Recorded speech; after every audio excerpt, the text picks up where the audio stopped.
மட்டக்களப்பு மாவட்டம் போரதீவு பற்று பிரதேச செயலர் பிரிவுக்குட்பட்ட வேத்துச்சேனை கிராமத்தில் உள்ள முன்பள்ளி பல மாதங்களாக மூடப்பட்டுள்ளதாக குற்றம் சாட்டப்படுகின்றது.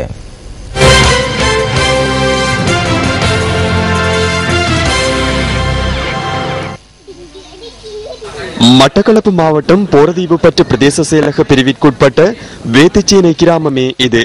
இந்த பிரதேசத்தில் உள்ள முன்பள்ளி கடந்த 3 மாதங்களாக மூடப்பட்டுள்ளதாக மக்கள் தெரிவிக்கின்றனர்.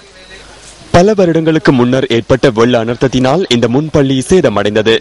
எனினும் வலய கல்வி பணிமனையின் கண்காணிப்பில் மீண்டும் அதே இடத்தில் புதிதாக இந்த முன்பள்ளி நிர்மாணிக்கப்பட்டது. இந்த நிலையில் ஆசிரியர் இன்மையால் இந்த முன்பள்ளி மூடப்பட்டுள்ளதாக தெரிவிக்கப்படுகின்றது. டீச்சர்மார்களுக்கு சம்பளம் கொடுக்குறாங்கல்ல, சம்பளம் கொடுக்காதால அவங்க படிப்பிக்காம இருக்கிறாங்க. 15-20 பிள்ளைகள் இந்த பாடசாலையில படிக்கிறாங்க. இந்த பிள்ளைகளும் இப்ப வீட்டுல தான் இருக்கிறது. பிள்ளைகளோட படிப்பு பாதிக்கப்பட்டு வீட்டுலாம் இருக்கிறாங்க. சரி இருந்தும் தளவாடம் இருந்தும் டீச்சர் மாதிரி இல்லை. இப்ப அவங்களுக்கு படிப்பே இல்லை. 6-7 மாசமாக படிப்பே இல்லை. 20 பிள்ளைகள் இருக்கிறாங்க நேசரி படிக்கிறது.